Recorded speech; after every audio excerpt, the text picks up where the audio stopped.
아멘. 자, 여러분 좌우 앞뒤로 인사하겠습니다. 안녕하세요. 반갑습니다. 잘 오셨습니다. 자, 여러분 이제 이번 주 금요일까지 출애굽기를 살펴봅니다. 출애굽을 하게 된 그 내용까지만, 하나님이 우리를 건지시고 구원하신 과정까지만을 먼저 살펴보고, 다음 2달 동안은 이제 오늘 받으실 매일 성경을 통해서 잠언을 우리가 살펴보게 됩니다. 여러분 말씀을 날마다 제가 또 보내드리는 것들을 통해서 꼭 읽어보시고 말씀을 묵상하시는 것들을 꾸준히 하셔야만 여러분이 저희들 이 교회에서 함께 신앙생활을 하는 유익이 있습니다. 보면은 이제 읽어보시지 않는 분들도 가끔 있고, 제가 거기 분명히 써놨는데도 질문을 하시는 분들이 있어요. 안 읽어보고 질문을 하셨다가 뒤늦게 걸려가지고 서로 민망해지는 그런 상황들이 종종 있습니다. 여러분들은 묵상을 신학자처럼 공부한 사람처럼 쓰실 필요가 전혀 없습니다.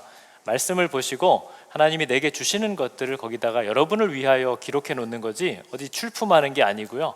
제가 여러분들에게 보내드리는 건 여러분이 말씀을 이해하게 하기 위한 것에 좀 더 중점을 두기 때문에 그걸 참고해서 하시라는 거죠. 그래서 여러분 꼭 말씀 앞에 서는 이 일을 하시지 않으면 아무런 유익이 없습니다. 그래서 꼭 기억하시기 바랍니다. 우리가 지난 한 주간 이 본문을 통해서 살펴봤던 내용은 그겁니다. 하나님의 손길이 떠난 인간의 모습이 어떤 것인가 하는 걸 우리가 본 거죠. 바로의 모습을 통해서. 하나님의 은혜와 붙잡아 주시는 손길이 떨어져 버리면 모든 인간은 다 바로와 다를 바가 하나도 없다라는 것을 성경은 우리에게 얘기합니다. 하나님의 손이 저를 떠나면 저도 무슨 짓이든지 다 할 수 있는 그런 사람이라는 것을 부인할 수가 없는 거죠. 우린 그거를 이해할 수 있어야 돼요. 바로가 특이한 사람이 아닙니다. 하나님의 손이 떨어졌다라는 것이, 그가 하나님의 손을 거절하고 있다라는 것이 바로 그 모든 무지함과 패역함의 이유가 된다라는 걸 우리가 지난 본문을 통해서 보는 거죠.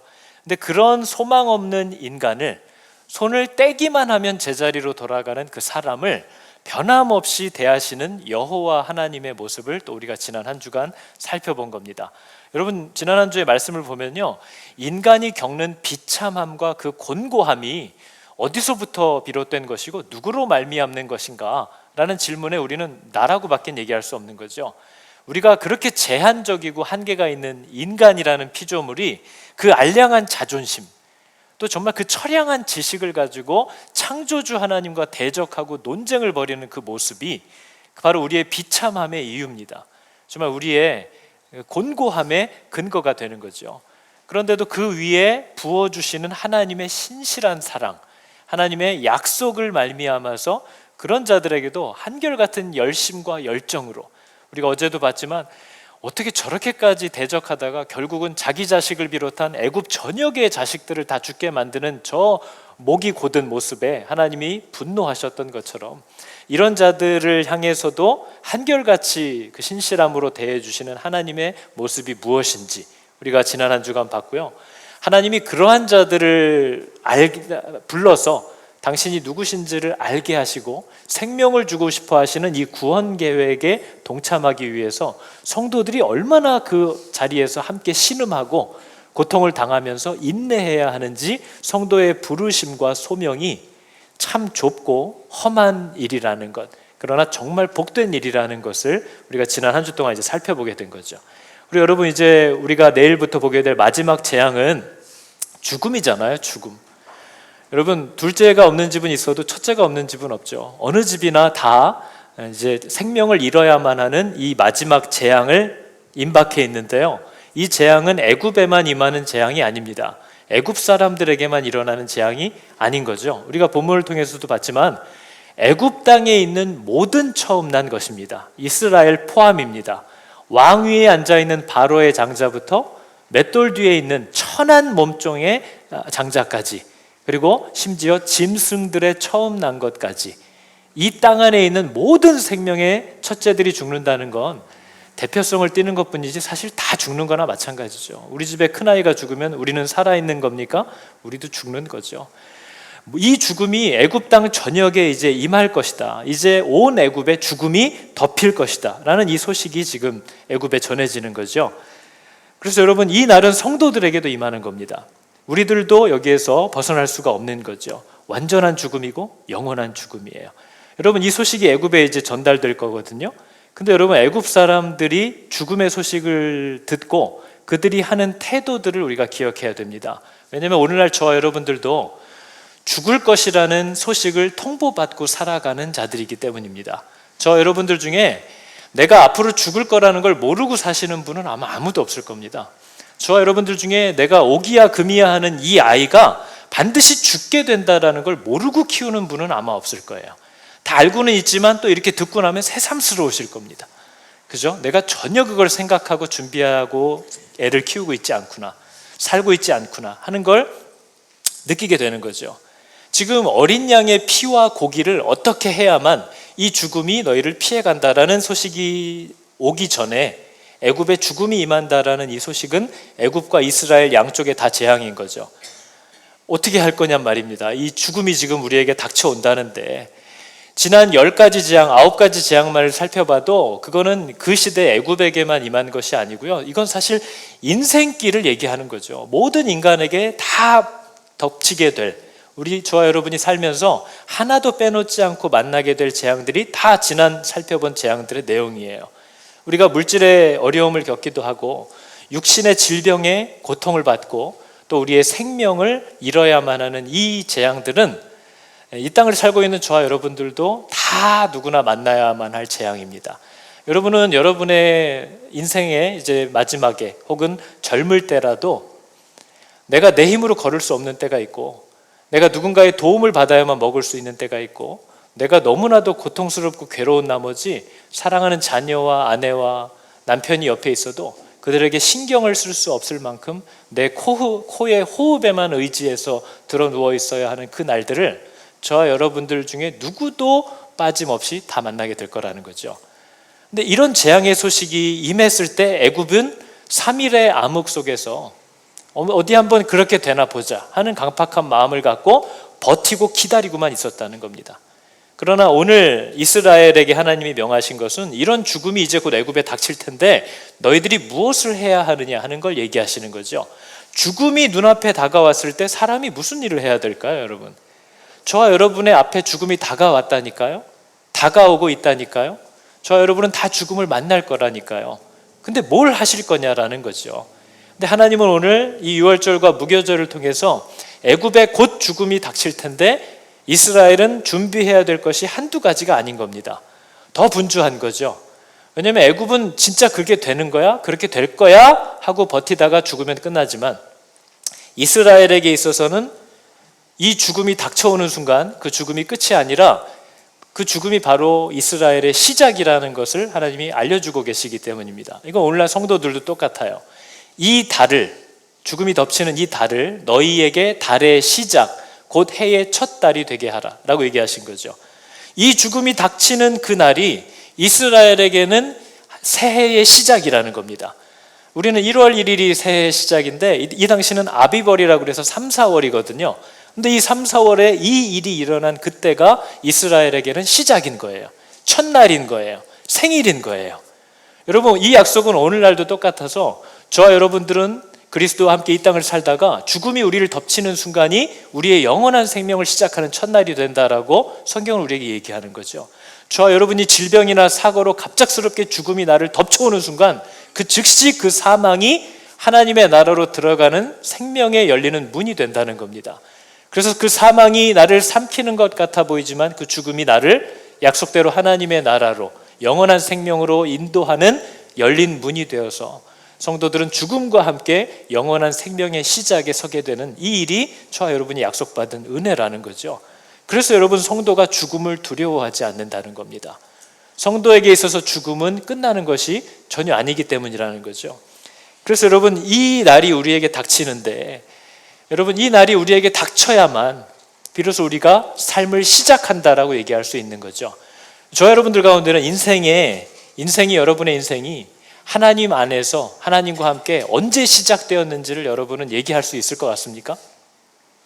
되게 많은 사람들이 이 땅에서 태어나서 육신이 나이를 먹으면서 늙어가고는 있는데 여전히 이렇게 이 땅에서의 마지막을 경험하고 하나님과 더불어 시작하는 새 인생이 여전히 시작되지 않은 인생들이 교회 안에도 많이 있다는 거죠.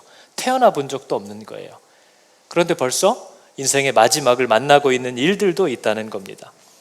어느덧 나이가 들어서 노후를 준비하고는 있지만 한 번도 하나님이 창조하신 목적대로 다시 거듭나서 하나님이 인간을 부르신 그 부르심의 삶을 향하여 살아보지를 못하고 있는 거죠. 그럼 그냥 애굽에서 지난 400년간 이스라엘이라는 이름은 있는데 그냥 그 비참과 죄 가운데서 살다가 그 애굽 땅에 그냥 묻혔던 사람들과 전혀 다를 바 없는 인생을 저와 여러분이 살고 있다는 거죠. 그래서 여러분, 오늘 하나님이 우리에게 보여주시는 이 유월절과 무교절의 은혜는 사람을 구원하시는 내용인데요, 사망의 쳇바퀴예요. 우리는 하나님을 알지도 못하고 그분을 사랑하지도 않고 그분이 우리를 위하여 뭘 하시는 분인지도 몰라요. 그러면서 그냥 그날그날을 짐승과 같이 본능을 따라 살다가 죽어 묻히는 이 일이 우리 인생들에게 늘 반복되는 일이라는 거죠. 근데 이러한 삶을 살 때 창세기가 보여주는 인간 본연의 모습, 하나님이 사람을 만드신 창조의 목적을 인간이 회복하는 일이 우리 인생 가운데 나타난다는 겁니다. 아, 나는 이런 부르심을 위해서 하나님이 창조하셨구나. 나는 이렇게 살아갈 때 정말 참 기쁨과 만족을 누릴 수 있구나. 하나님은 나를 통하여 이러한 방향의 삶을 원하시는 거구나 하는 것을 깨닫게 되는 일이 일어난다는 거죠. 그걸 성경이 구원이라고 얘기합니다. 이런 고집스러운 모습을 가지고 좀 더 오래 산다라는 걸 구원, 영생이라고 얘기하는 게 아니고요, 타락한 인간이 내가 왜 창조됐는지를 깨닫는 거죠. 창조 본연의 모습과 목적을 이해하고 그러한 삶을 회복하게 되는 것을 구원이라고 얘기하는 거예요. 그렇기 때문에 여러분, 저와 여러분이 구원이 뭔가, 나는 구원 받았나? 라는 생각은 하지만 내 삶의 인생의 방향과 목적이 하나님이 인간을 창조하신 방향에 맞게 살지 않고 있다면 그걸 구원이라고 얘기할 수는 없는 거예요. 창조의 목적이 회복되는 것이 구원이기 때문에 인간을 만드신 목적대로 사람이 방향을 바꿔서 살아가게 되는 것이 구원이기 때문에 그게 내 인생에게 일어나고 있지 않다면 그걸 구원이라고 얘기하기는 참 민망하고 핀트가 어긋나도 한참 어긋나 있는 거죠. 여전히 내 마음대로 세상 방법대로 사는데 그게 어떻게 구원이라고 얘기할 수 있겠느냐 하는 걸 우리는 이해할 수 있어야 돼요. 그래서 여러분, 오늘 하나님이 본문을 통해서 유월절이라는 것을 가르쳐 주시는데요, 유월절은 사람이 어떻게 구원을 받는가 하는 걸 가르쳐 주는 겁니다. 무교절은 구원받은 사람은 어떻게 살아가야 하는가를 가르쳐 주는 거예요. 그래서 이 두 개는 복음에 굉장히 중요한 진리를 담고 있기 때문에 하나님이 이 두 가지를 법으로 만들어서 대대로 절대로 훼손하거나 변경시키지 말고 대대손손 이것을 전하여 기념하게 하라 얘기하신 것, 지키지 않으면 이스라엘에서 내가 끊어버릴 거다라고까지 얘기하는 것은 사람이 어떻게 구원을 받고 구원받는 사람은 어떻게 살아가게 되는지에 대한 그 분명한 복음의 진리를 이스라엘이 이해하지 못할 때에도 그 진리가 변경되지 않도록 형식이라는 틀에 담아서 그들에게 전달해 준 거죠. 그리고 우리는 훗날 그것을 성령으로 말미암아 이 유월절의 모습이 어떤 복음의 메시지였는지를 이제 비로소 이해하게 된 겁니다. 그래서 오늘 여러분, 유월절과 무교절이라는 절기에 하나님의 제정하시는 모습을 우리가 보기 때문에 이 내용을 굉장히 집중해서 들어야 할 필요가 있습니다. 왜냐하면 성경은 구약도 유월절의 복음이고요, 신약으로 넘어와서 그 유월절 어린 양 자신이신 예수님이 직접 보여주신 것도 유월절의 정신이에요. 성경 전체를 꿰뚫는 복음과 구원의 정신이 유월절입니다. 그래서 하나님은 이것을 반드시 지켜야 할 것에 대해서 굉장히 엄하게 명하고 계시다는 거죠. 그래서 여러분, 유월절의 지침은 우리가 방금 읽은 대로 이렇게 돼 있어요. 제가 지금 하나하나들을 유월절의 말씀을, 명령들을 풀어드릴 텐데 그 말씀이 여러분들에게 직접 얘기하게 되시기를 여러분 축복합니다. 하나님께서 이렇게 얘기하셨어요. 너희 각자가 어린 양을 취해야 한다 라고 얘기했어요. 각 가족대로 그 식구를 위하여 어린 양을 취해야 한다. 여러분, 어린 양은요, 예수 그리스도는 각자가 취하는 것이지 배우자나 부모나 자식이 위하여 대신 먹어줄 수 있는 것이 아닙니다. 이것은 너무나 분명한 진리인데 오늘날도 여전히 이것을 잘 알지 못하는 분들이 생각보다 많아요. 예수를 믿는다는 건 얘야 너는 공부해라, 엄마가 가서 널 위해 기도하마, 이렇게 해결되는 것이 아니라는 거죠. 어린 양은 각자가 취하는 겁니다. 각자의 입으로 씹어 삼켜야 하는 거죠. 이것은 개개인에게 가져야 할 의무라는 것을 하나님이 우리에게 분명히 얘기하고 있어요. 어린 양은 각자가 취하는 거예요. 그러면서 그 양을 잡고 그 피를 그 양을 먹을 집 좌우 문설주와 인방입니다. 인방에 바르고 그 고기를 불에 구워서 무교병과 쓴 나물과 함께 먹되 아침까지 남은 것은 불살라서 반드시 정리를 해야 한다 하는 것을 규정으로 얘기하고 계세요. 그래서 이게 무슨 내용이냐 하는 거죠.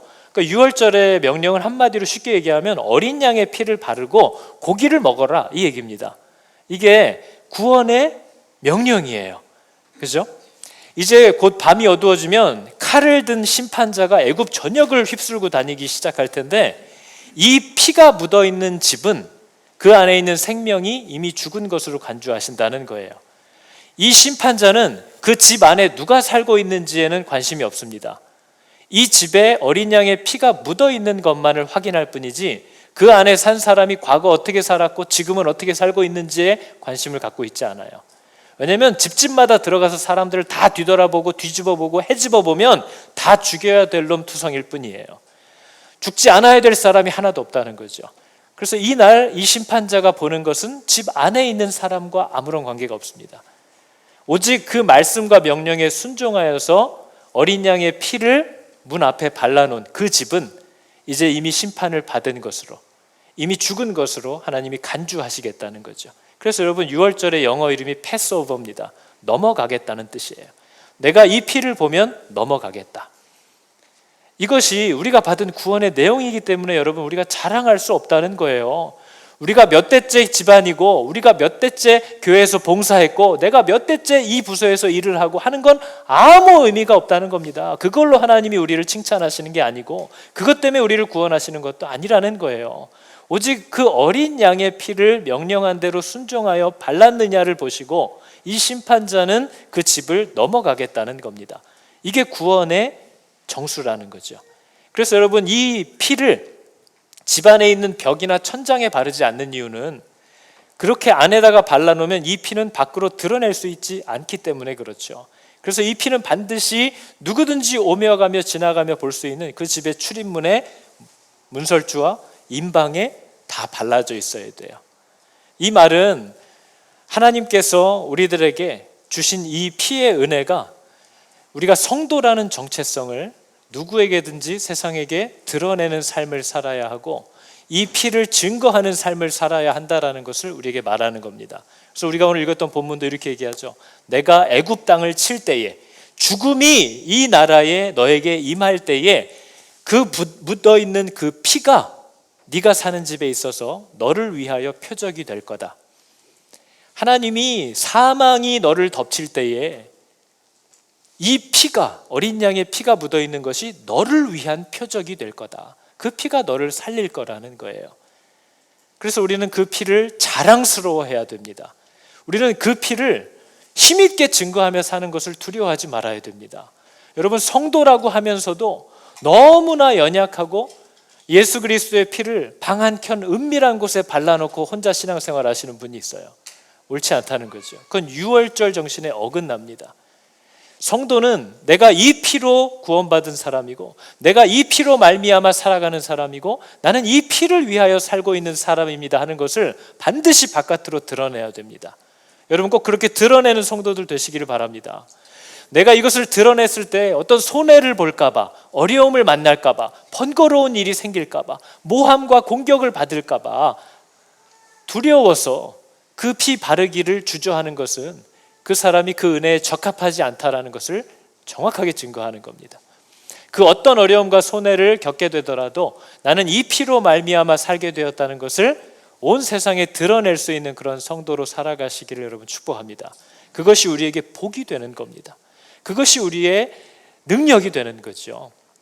이 어린 양의 고기를 하나님께서 날것으로 먹거나 삶아서 먹지 말고 불에 구워서 먹어야 한다 얘기하시면서 무교병 또는 쓴 나물과 함께 아울러서 같이 먹어야 한다 우리에게 명령하고 계시죠. 그 고기를 불에 구워서 무교병과 쓴 나물과 함께 먹되 날것으로나 물에 삶아서 먹지 말고 머리와 다리와 내장을 다 불에 구워 먹으라 이렇게 명령합니다. 여러분 어린 양의 고기를 무교병과 먹어야 한대요. 누룩이 들어가지 않은 빵입니다. 누룩은 죄라고 우리가 상징으로 간주하기 때문에 죄가 들어가 있는 빵을 어린 양의 고기와 함께 먹지 말라는 거죠. 어린 양을 자신의 주인으로 모신 사람이, 어린 양에게 자신의 마음을 내어드린 사람이 죄가 들어올 공간을 함께 예비하지 말라는 겁니다. 어린 양을 따라서 살기로, 예수를 따라서 살기로 한 사람이 죄를 그분과 함께 섭취하는 일이 있어서는 안 된다는 걸 얘기하는 거죠. 우리가 예배는 드리러 나아오는데 밖에서는 늘 유교병을 먹고 다니시는 분들이 있다면 그것이 이 유월절 명령에 합당하지 않다는 겁니다. 늘 나는 나와서 교회에서 직분도 맡고 섬기기도 하고 헌금 생활도 하고 예배 때도 가장 은혜를 많이 받는 사람인데 세상에서 나가면 세금을 거짓말하고 수당을 받기 위해 수작을 부리고 하는 이런 일들을 하고 있다면 그 사람이 바로 어린 양의 신성한 고기를 죄투성이인 유교병에 싸서 먹는 자라는 뜻입니다. 그런 짓을 하지 말라고 우리에게 명하고 계시는 거죠. 그러면 손해가 막대한데, 그러면 그 손해와 그리스도를 바꾸시든지 아니면 그 손해를 감수하고도 그리스도를 붙잡기로 하시든지, 그것은 우리의 결정이어야 하는 거죠. 아무런 핑계도 변명도 이유도 되지 않는다는 것을 우리가 기억해야 됩니다. 그리스도를 따르기로 했는데 자잘한 손해와 자존심이 싫어서, 상하는 것이 싫어서 그리스도를 다시 십자가에 못 박는 이러한 일을 하지 말라고 하나님 우리에게 분명히 명하고 계시다는 거죠. 또한 어린 양의 고기를 쓴 나물과 함께 먹으라는 것은 우리가 애굽에 있었을 때 소망이 없었던 그 비참했던 삶을 어린 양의 고기 앞에서 반드시 기억해야 한다는 겁니다. 여러분, 우리가 어린 양 예수의 십자가 죽음이 우리에게 복과 은혜다라고 고백할 수 있으려면 우리가 예수가 죽었어야 했던 그 죽음을 당했어야만 하는 끔찍한 비참한 죄인이었다는 걸 먼저 이해해야만, 그게 정말 마음에 와 닿아야만 예수의 죽음이 나에게 은혜가 되는 거죠. 여러분, 우리가 잘 알잖아요. 하나님을 모르는 사람들에게 예수 믿으세요, 당신은 죄인입니다, 이런 얘기하면 아주 싫어합니다. 내가 뭘 그렇게 죄를 많이 지었나, 나는 뭐 여러 가지 좀 걸리는 건 있어도 뭐 그렇게까지 죽을 죄를 지지는 않았다 하는 사람들에게 예수가 당신의 죄를 위해 죽었습니다라는 말이 왜 복음이 되냐는 말이에요. 예수 그리스도의 십자가가 정말 무릎을 털썩 꿇고 이제 당신이 나의 주인입니다 라고 받아들일 만큼 감격적인 은혜가 되려면, 이분이 아니었으면 끝장날 수밖에 없었던 자신의 비참함을 정말 깨닫는 은혜가 앞서서 있어야만 그 십자가가 말할 수 없는 감동과 감사로 바뀔 수 있는 거죠. 어린 양의 고기는 반드시 쓴 나물과 함께 먹을 수 있어야 돼요. 내가 정말 죽을 수밖에 없는 자구나 라는 이 절망에 부딪혀 본 자만이 그리스도가 나를 위해, 바로 그 죄를 위해 죽었다라는 이 소식이 복음이 되는 거죠. 그래서 여러분, 성경에 나와 있는 구원받는 사건들은 와 하는 감사가 먼저 나오지 않습니다. 언제나 이 복음의 은혜는 하나님 앞에 내가 정말 무릎이 털썩 꿇려서 이 아름답던 얼굴빛이 변하여 죽은 자와 같이 되고 무릎이 힘을 잃고 그분 앞에 꼬꾸라질 수밖에 없는 절망에 처했을 때, 그게 바로 복음의 시작이에요. 죄를 깨닫게 하시고 나의 비참함과 소망 없음을 자각하게 하시는 성령의 은혜가 언제나 이 생명을 주시는 구원의 은혜 앞에 온다는 거죠. 이 절망에 철저하게 짓눌린 사람만이 예수 이외에 나를 꺼내줄 수 있는 자가 없다라는 것을 깨닫게 되었을 때 예수의 십자가가 말할 수 없는 은혜로 비로소 다가오게 된다는 겁니다. 그래서 여러분, 우리는 예배를 드릴 때 이제 내가 신앙생활 좀 했으니까 뭐 나만큼 예배 드리면 꽤 하지 하는 마음으로 나와서 예배 드리는 자들, 소망이 없다는 거죠. 우리는 그리스도 앞에 설 때마다 쓴 나물을 먹어야 됩니다. 내가 얼마나 비참한 자였는지를 기억할 수 있어야 한다는 걸 우리에게 가르쳐 주시는 거죠. 그러면서 여러분, 고기를 날로 먹지 말라 하는 말씀도 마찬가지입니다. 고기를 날로 먹지 말라. 고기를 날로 먹는다는 건 아무런 고난도 준비도 과정도 불편함도 없이 배만 채우겠다라는 뜻입니다. 그런 일은 있을 수 없다라는 거죠. 어린 양을 따르기로, 그 어린 양을 먹기로 한 자들이 아무것도, 아무런 희생도 불편함도 없이 그냥 고기로 배만 채우겠다라는 일을 생각하지 말라는 거죠. 또 물에 삶지 말라는 것은, 여러분, 고기를 물에 삶으면 뭉그러져서 형체가 변형됩니다. 그렇기 때문에 그 어린 양의 고기를 물에 삶는다는 것은 복음에 다른 사상을 섞어서 변질시키는 행위를 얘기하기 때문에 예전에는 복음을 변질시키고 다르게 해석하는 사람들을 복음을 물에 삶는 자라고 표현하기도 합니다. 복음을 삶는 자. 여러분, 돼지 족발을 갖다가 물에다 한 10시간 삶으시면 이게 누구 다리인지 몰라요. 다 풀어져서 뭐 어떻게 되는지 몰라요. 그래서 반드시 양은 불에 구워서 먹어라 이렇게 얘기를 하셨어요. 불에 굽는다는 건 고기의 형체를 변형시키지 않는다는 겁니다. 그리스도께서 그 불의 고난을 통하여 우리에게 참 생명 주신다는 것을 기억하라는 거죠. 유월절의 모든 예식에는 우리에게 주시려는 복음의 메시지들이 담겨 있습니다. 이들이 비록 이때는 성령이 없기 때문에 이해하지 못했을지 모르지만 그 복음의 진리들을 그대로 변형시키지 않고 오늘날 우리들에게까지 전달하기 위해서 하나님은 언제나 이런 절기들을 명할 때 굉장히 엄하게 요만큼도 바꾸지 못하게 우리들에게 명하셨다는 거죠. 그러면서 마지막으로 유월절의 마지막 하이라이트는 이거죠. 너희는 이 유월절 음식을 먹을 때 이렇게 먹어야 한다. 허리에 띠를 띠고 발에 신을 신고 지팡이를 잡고 급하게 먹으래요. 이것이 여호와의 유월절이니라. 여러분, 우리가 이 고기를 먹고 이 피를 삼키기로 한 사람들은 이제 즉시 애굽에서 떠날 준비를 해야 됩니다. 그 즉시 하나님이 명하시고 부르시는 여정을 순종함으로 시작해야 한다라는 것을 우리에게 가르쳐 주는 거죠. 목사님, 이번에는 애가 지금 고3이라서요 학교 우선 들어가고 내년부터 제가, 이런 일은 없다는 거예요. 요즘 비자 문제도 그렇고 먹고 살기도 그래서 내년부터, 이런 일은 없어요. 어린 양의 고기를 붙잡은 자들은 그 즉시 그 왕이 무슨 명령을 하시든 즉각 움직일 준비를 하고 이 양을 먹어야 한다라는 것을 유월절의 절기가 우리들에게 분명하게 가르쳐주고 있다는 거죠. 여러분, 이것이 바로 구원의 모습입니다. 구원은 이런 거예요. 그 즉시 이루어지는 거예요. 언제가 아니에요. 언제부터도 아니에요. 이 은혜는 우리에게 바로 임하는 것이기 때문에 그렇다는 거죠. 그래서 여러분, 하나님께서 모세와 아론에게 이렇게 오늘 명하신 거잖아요. 너희는 이 날을 이런 음식을 이런 방식으로 이런 자세로 먹는 이 유월절의 규례를 기념하여서 여호와의 절기를 삼아 영원한 규례로 대대로 지킬지니라 명령하셨어요. 여러분은 유월절을 쭉 지키면서 살아오셨나요? 추수감사절은 그냥 맨날 지켰는데 유월절은 잘 지키지도 않았죠. 무슨 날인지도 잘 몰랐죠. 근데 구약의 명령을 보면 너희는 이 여호와의 절기를 영원한 규례로 대대로 지켜야 한다라고 명령하셨다는 거죠. 그리고 여러분, 저 명령이 예수 그리스도 어린 양 자신이신 예수님이 직접 오셨을 때에도 저것과 똑같은 말을 하셨다는 걸 우리들이 기억합니다. 무슨 말이었을까요? 저희가 다음 주에도 양을 잡아서 유월절을 지키기로 했는데 예수님이 뭐라고 하셨죠? 자기의 몸을 가리키면서 이것은 너희를 위하는 내 몸이니 이것을 행하여 나를 기념하라. 이 잔은 내 피로 세운 새 언약이니 이것을 행하여 마실 때마다 나를 기념하라. 너희가 이 떡을 먹고 이 잔을 마실 때마다 주의 죽으심을 그가 오실 때까지 전하는 것이니라. 유월절 제정은요, 그 피를, 그 고기를 이에요. 그 어린 양이 신약시대에 오셔서 하신 말은 내 몸과 내 피를 먹음으로 받음으로 그의 내가 다시 올 때까지 이것을 기념하라 하고, 성찬은 하나님이 정하신 명령이에요. 예수님이 직접 우리에게 가르쳐 주신 규례라는 거죠. 이 명령을 유월절 어린 양이 이 땅에 오셔서 직접 해주신 거예요.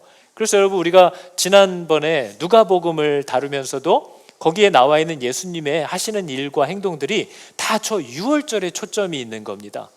예루살렘을 향하여 유월절 절기를 맞춰서 예수님이 이 일들을 다 행하신 거예요.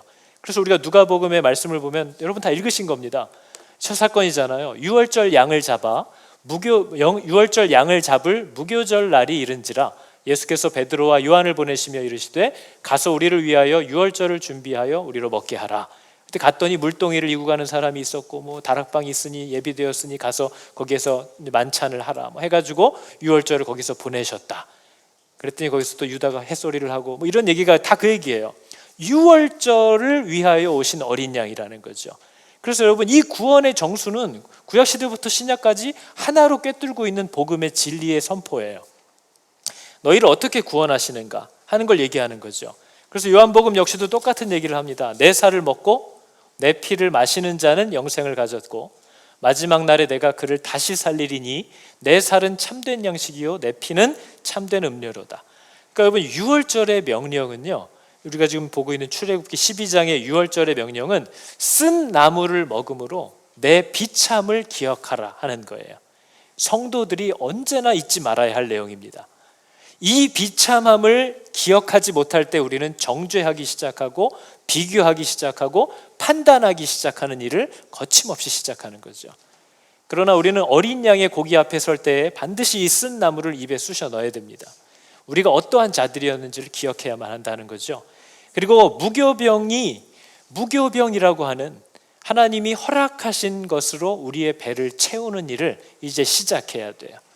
죄로 우리를, 하나님이 원치 않는 것들을 먹음으로 사는 자들이 아니라 내 입에는 좀 안 맞고 맛도 없어 보이는 것 같이 지금은 여겨지지만 하나님이 허락하신 음식들을 힘을 다해 섭취하는 일들을 이제 시작해야 한다는 거죠.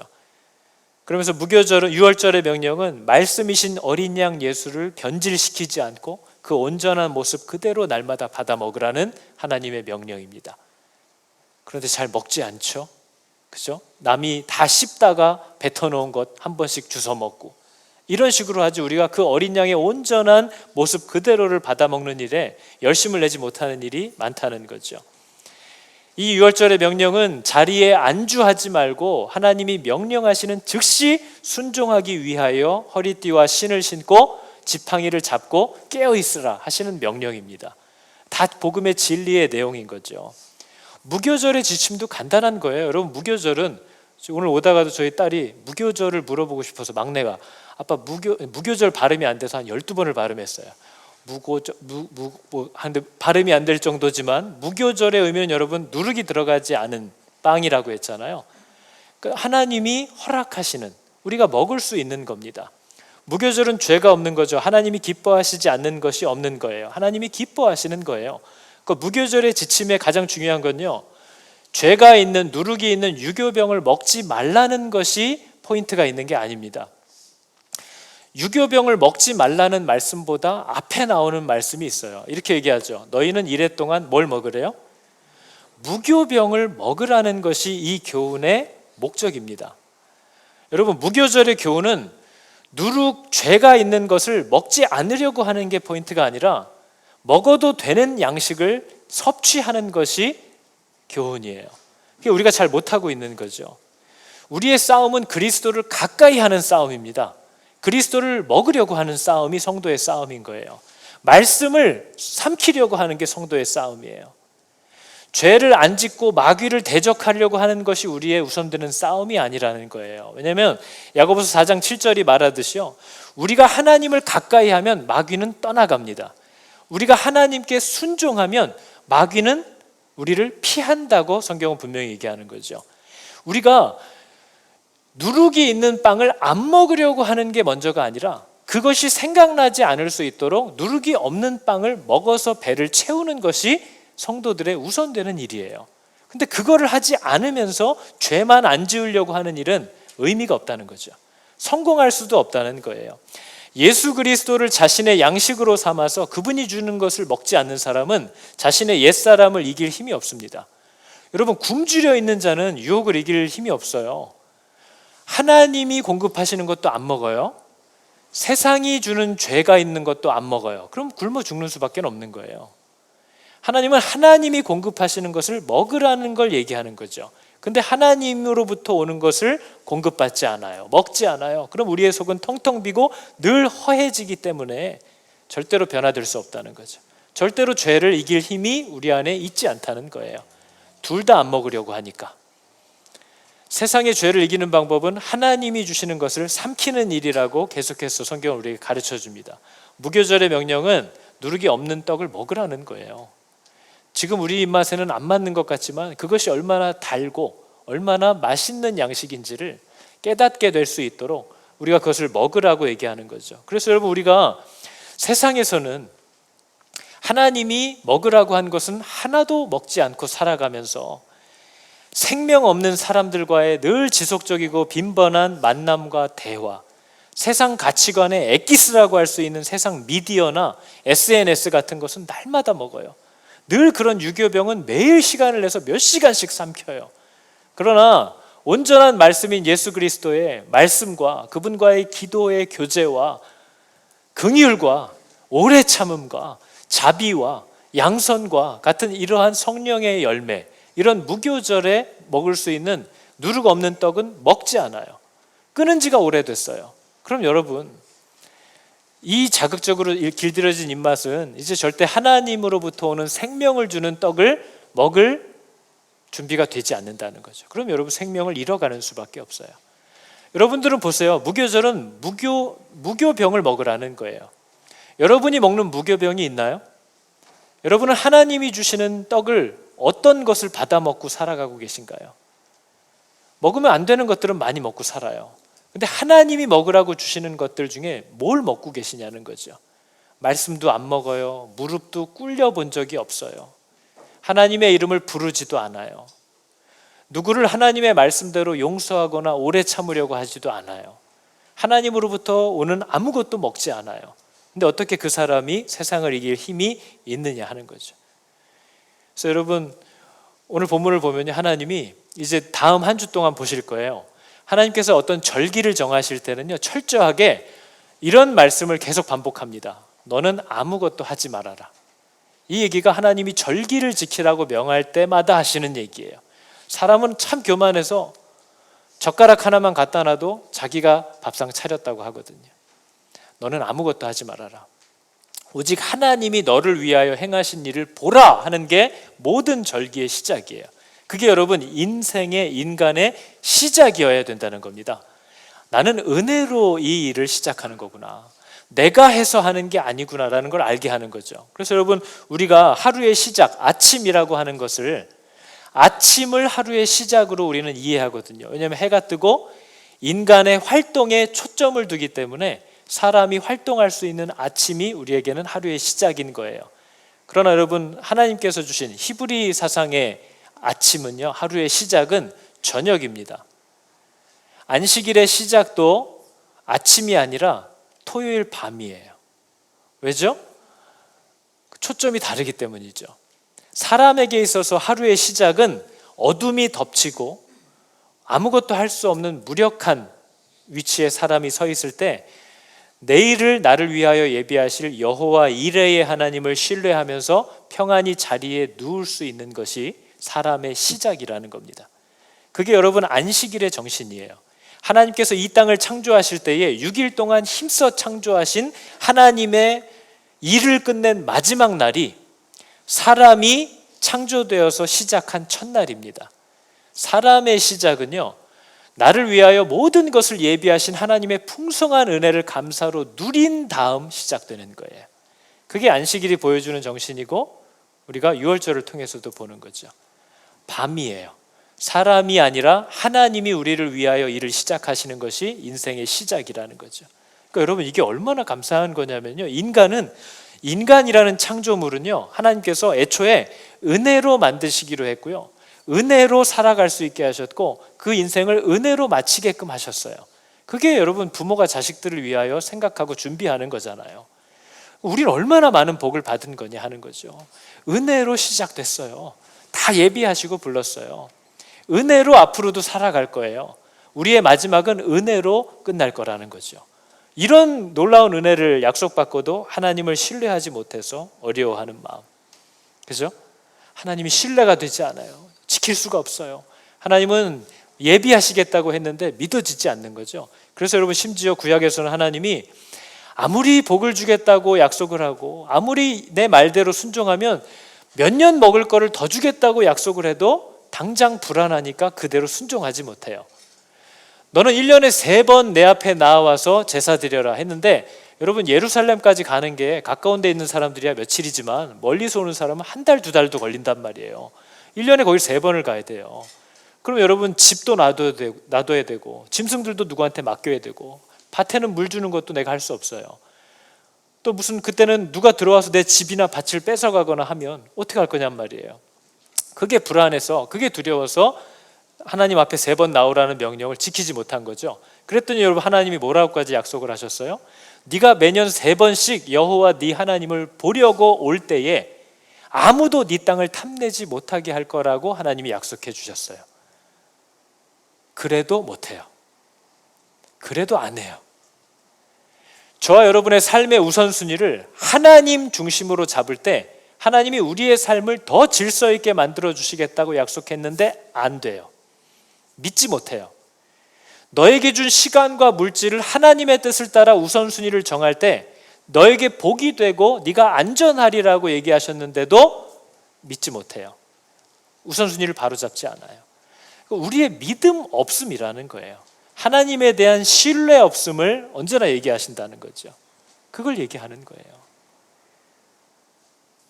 여러분, 이게 바로 우리가 지난 한 주간 바로가 보였던 그 강팍함의 이유라는 걸 알 수 있어요. 내가 뭘 믿고 네 말대로 하냐, 내가 뭘 믿고 너에게 순종해야 하냐 하는 거죠. 여러분, 우리 오늘 할 찬양이 지난주에 찬양팀이 했던 찬양이거든요. 예배하는 이에게라는 찬양입니다. 예배하는 이에게라는 찬양인데요, 제가 어제 이 가사를 보면서 하나님이 애굽을 그렇게 번거롭게 흔드시고 치실 때 바로가 이런 고백을 하시기를 정말 원하셨겠다 하는 생각이 드는 겁니다. 여러분, 가사가 이렇게 되어 있습니다. 뒤에를 보니까요, 만왕의 왕 나를 기르시는 목자요, 내 모든 삶 주가 다스리시니 주님 뜻을 따르길 원하네, 주 한 분만 바라네. 이게 하나님이 바로에게 고백하기를 원하셔서 그렇게 쥐고 흔들었던 내용이거든요. 그분이 왕이구나, 내가 왕이 아니구나. 그분이 왕이고 그분이 나를 기르시는구나. 내 삶에 일어나는 모든 일들을 그분이 다스리고 계시구나. 주님을 따르길 원하는구나. 이거잖아요. 내 백성을 가게 하라. 그들이 광야에서 제사를 드릴 거다. 예배하러 갈 거다. 뭐래요? 주님 앞에 예배하는 이에게 큰 은혜를 부어주시리. 근데 바로는 그런 게 전혀 우선순위가 아닌 거죠. 내 노동력이 떠나고 내 소유가 떠나고 내 군대가 떠나는 이것에만 마음이 잡혀있지, 죽임을 당하는 날까지 하나님께 무릎을 꿇지 않는 모습을 우리가 봤습니다. 그게 바로 저와 여러분의 비참함이라는 거예요. 저와 여러분은 능히 그러고도 남습니다. 저도 제 승질을 알아서요, 한번 수가 틀리면 갈 때까지 가야지 마음 먹고 들이받을 줄 아는 사람이에요.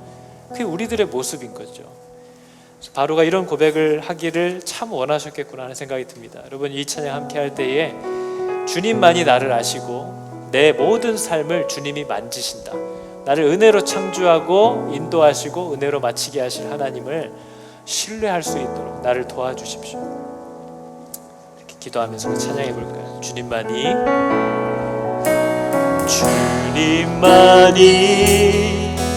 나를 아시네,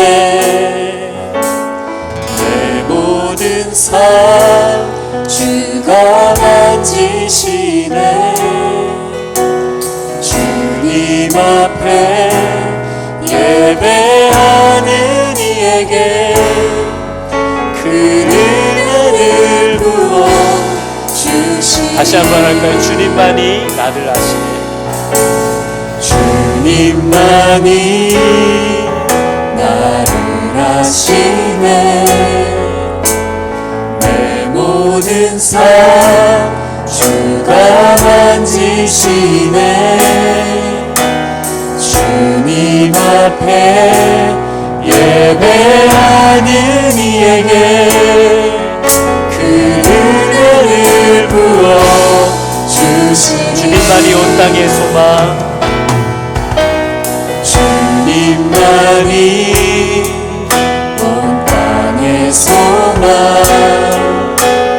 내 삶 속에 유일한 자랑이라. 주님 앞에 기도하는 이에게 그 은혜를 부어주시리. 만왕의 왕, 만왕의 왕 나를 기르시는 목자여, 내 모든 삶 주가 다스리시니 주님 뜻을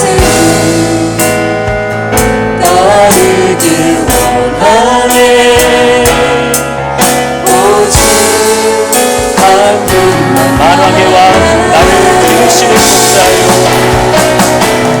만왕의 왕 나를 기르시는 목자요 내 모든 삶 주가 다스리시니 주님 뜻을 따르길 원하네 오주 주님만이 나를 아시네 주님만이 나를 아시네 내 모든 삶 주가 만지시네 주님 앞에 예배하는 이에게 그 은혜를 부어 마지막으로 한 번만 더 주님만이 나를 아시네 주님만이 나를 아시네 내 모든 삶 주가 만지시네 주님 앞에 예배하는 이에게 그 은혜를 부어 주시리 이 시간 기도할 때 하나님 유월절을 우리에게 가르쳐 주시면서 내가 널 이렇게 살린 거다 너는 이렇게 구원을 받은 거야 너는 이런 비참에서 이런 값없는 은혜로 내 사랑으로 너는 건져진 거야 그러므로 하나님을 즐거워하고 내가 너에게 주려고 하는 것만을 먹으면서 살아라 그것이 너에게 복되고 유익하며 너에게 완전한 만족과 행복을 가져다 주는 거다 하는 것을 우리에게 가르쳐 주셨던 이 유교절과 무교절의 규례들을 우리가 기억하고 하나님 내가 지금도 날마다 당신의 불에 달궈진 그 몸과 흘린 쏟아진 피를 받아 먹을 때마다 나의 비참을 기억하고 하나님께서 어떠한 은혜로 나를 건지셨는지를 내가 또한 기억하므로 하나님 다시 오실 날까지 내가 누룩 없는 빵을 기쁘게 먹으며 하나님의 다시 오심을 오실 때까지 전하는 이 성도의 증인의 삶을 세상에서 힘있게 살아내기를 원합니다. 우리 시간 함께 하나님 앞에 다짐하면서 내 평생의 유월절을 준수하며 내 평생의 유월절을 기뻐하며 살아가리라. 우리 고백하는 시간 갖도록 하겠습니다. 기도하겠습니다. 하나님 주께서 나를 위하여 행하신 많은 은혜의 일들을 내가 들을 때에 내 마음이 깊이 감동해요. 하나님 정말 죽을 수밖에 없었던 나의 절망스러운 지금도 절망스러워 보이는 소망 없는 나의 삶에 언제나 하나님 소망과 희망으로 다가와 주시고 나를 만지시고 새롭게 하시는 하나님의 크시고 놀라운 은혜가 하나님 정말 이 삶은 언제나 예비되어 있음을 아버지께 생각하지 않을 수가 없습니다. 주께서 나를 만지시고 주께서 나를 구원하여 주사 모든 생각 행하시는 하나님의 놀라운 은혜를 아버지가 믿게 하여 주시옵소서. 아버지께서 하나님의 은혜를 구하게 하여 주시고 우리가 가정과 구원의 모습을 돌이켜 알게 하여 주시옵소서. 주님만이 이 모든 일들을 행하시는 나의 왕의 왕이 되시고 하나님 고백하는 귀하고 복된 인생 되게 하여 주시옵소서. 하나님 하나님 의지하며 살아갑니다. 주님 내 얼굴에 예수의 피를 칠하기를 결단합니다. 이 세상을 살아갈 때에 이 피를 세상에 드러내기를 원하고 이 피를 증거하는 삶을 살아내기를 원합니다. 아버지의 이름에 적합한 삶을 살기로 결단하고 그것을 방해하는 모든 손해를 기쁘게 감수하기로 결정한 모든 심령들 위에 하나님 복을 주시옵소서. 곧 죽음이 임박한 이 찰나의 인생을 살아가면서도 너무나 많은 계획들을 가지고 영원할 것 같은 자기의 왕국을 세워가는 우리의 어리석음을 주께서 교훈하여 주시옵소서. 곧 하나님의 얼굴 보게 되고 곧 하나님 앞에 서게 될 텐데 하나님께서 금방 임하여 이 땅을 칠 때에 이 피가 나를 위한 표적이 될 줄을 믿습니다. 하나님, 예수의 피를 부끄러워하지 않고 자랑스러워하는 자들이 되게 하여 주시고, 날마다 어린 양의 고기를 그 모습 그대로 받아 삼키는 복된 인생들이 다 되게 하여 주사, 그리스도의 오시는 날까지 이 여정을 기쁨으로 걸어가고 있는 저희들 다 될 수 있도록 하나님 은혜 위에 은혜를 더하여 주시옵소서. 우리에게 용기도 주시고 힘도 주시고 때를 따라 돕는 은혜, 하나님 약속하신 바와 같이 여호와 이레의 하나님, 우리의 시작과 또 진행과 마지막을 전부 은혜로 마치게 하실 하나님의 약속을 내가 받았사오니 주여 두려움이 없이 살아가기를 결정합니다. 돈이 나의 주인 노릇하지 않게 하여 주시고, 사람과의 관계와 인정받는 것이 내 왕이 되지 않게 하여 주셔서, 질병의 고통도 죽음의 공격도 그 어떤 것도 나를 멈추게 하거나 무릎 꿇릴 수 없다라는 것을 하나님 앞에 늘 고백하며 마지막까지 이 길을 잘 완주할 수 있는 저와 또 우리 하늘그림교회 모든 성도들 다 되게 하여 주시옵소서. 이렇게 하나님 앞에 온전히 마음을 정한 자들이 불같이 일어날 수 있도록 하나님 이 교회 위에 복을 주시고 이 땅의 교회들 위에 은혜를 더하여 주시옵소서. 하나님께서 바로 이러한 자들을 통하여 주님의 나라를 이루어 가시고 이 땅이 하나님의 나라로 또한 세워져 갈 줄을 믿습니다. 하나님 이 교회와 우리 성도들을 긍휼히 여겨 주시옵소서. 모든 것을 허락하시는 하나님, 이 모든 것이 주께로부터 왔음을 고백하며 늘 감사히 하나님께 돌려드립니다. 주께서 우리의 왕이 되어주시고 우리를 지키시는, 또 우리를 인도하시는 복이 되어주시옵소서. 여호와는 내게 복을 주시고 너를 지키시기를 원하며, 여호와는 그의 얼굴을 비추사 은혜 베푸시기를 원하며, 여호와는 그 얼굴을 너에게로 향하여 드사 평강 주시기를 원하노라.